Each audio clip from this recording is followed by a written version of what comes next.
sur Clapotis et bienvenue dans la série Clap-Bac qui a pour but de répondre à toutes les questions qui vous hantent et que vous posez encore sur l'épreuve orale et l'épreuve écrite du bac de français. Alors l'idée est simple, un clap, une question, une réponse.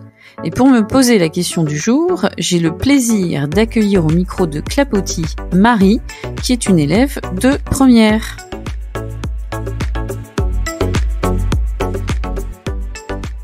Bonjour Marie. Bonjour Madame Catelin. Alors, Marie, tu as une question alors là qui concerne, il me semble, aussi bien l'écrit que l'oral, c'est ça? C'est cela. Alors, Je me demandais qu'est-ce qu'on fait si on échoue lors de l'épreuve orale ou lors de l'épreuve écrite.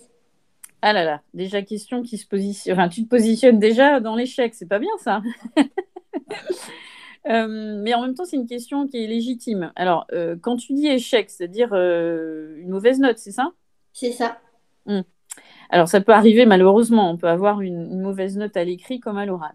Et dans ces cas-là, bien sûr, on est forcément extrêmement déçu. Et puis, on se dit dans sa tête que ça va rester dans les notes qui vont figurer et être visibles sur post-bac. Donc, c'est toujours un peu ennuyeux. Alors, que faire en cas d'échec? Déjà, si j'ai plutôt envie de prendre le cas de figure où vous êtes convaincu que vous avez plutôt bien réussi. C'est un peu ça, en fait, la question, Marie, hein. Oui, il y a un peu de ça.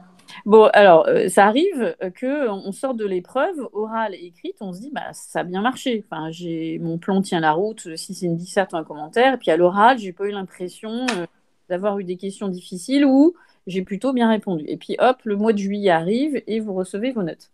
Alors, sachez que vous avez le droit de demander à consulter et votre copie et le bordereau de l'épreuve orale afin de voir effectivement les appréciations des examinateurs et correcteurs. Donc ça, c'est un droit et dans ces cas-là, à partir de septembre, vous avez le droit d'écrire au rectorat à votre académie. Il y a une adresse, de toute façon, qui figurera sur le site de votre académie pour avoir recours à une demande concernant l'écrit et l'oral. Alors, ils vont un peu plus vite qu'avant. Il ne faudrait pas que je dise ça d'ailleurs, parce que ça va être diffusé. Ils vont un peu plus vite dans les réponses parce que généralement, si vous faites votre demande quant à consulter la copie ou consulter le bordereau de l'oral, vous recevez assez rapidement une copie une photocopie d'ailleurs, une copie de votre copie, et puis le bordereau, une photocopie du bordereau, et donc vous avez le droit de le consulter. Toutefois, attention, ça ne veut pas dire que parce que vous consultez, votre note va être modifiée au regard de ce que vous avez vu des appréciations. On est d'accord, Marie, hein. D'accord. Mais il peut y avoir des bonnes, mauvaises surprises, c'est-à-dire que vous recevez votre copie et ce qui figurait sur Internet, et imaginons que vous aviez vu que vous aviez 8 sur 20 à l'écrit, ou d'ailleurs à l'oral, c'est pareil, il se peut qu'il y ait des erreurs de saisie de notes et que le 8, en fait, est un 18. Donc, c'est arrivé, hein, j'avais déjà raconté aux élèves cette anecdote d'une élève qui était très déçue parce qu'elle avait 8. En fait, la vraie note, c'était 18. Ou d'ailleurs, je crois que c'était 9 et elle avait eu 19.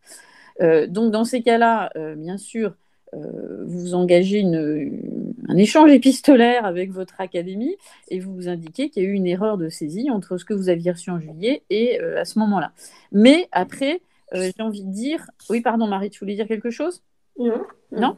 J'ai envie de dire que si vous avez une mauvaise note et que vous attendiez à autre chose, il est toujours bon de demander sa copie ou son bordereau d'oral, ne serait-ce que pour voir les commentaires de l'examinateur et du correcteur pour, de toute manière, améliorer un point qu'il a fait émerger dans ses appréciations, ne serait-ce que pour d'autres épreuves écrites, pas forcément le français, puisque de toute façon, après, vous n'en avez plus, mais tu vois, pour des épreuves comme la philo, l'histoire, l'éco, où il y a quand même cette nécessité de rédiger et d'organiser ses réponses, c'est toujours bien d'avoir des remarques, conseils qu'aurait fait l'examinateur correcteur. Après, peut-être que tu me dirais, effectivement, ça a été le cas cette année d'une élève qui m'a montré sa copie qu'on lui avait envoyée.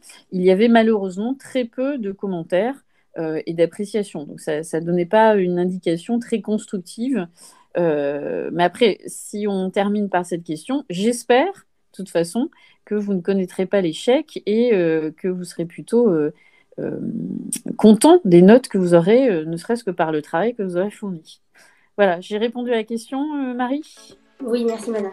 Eh bien, merci Marie.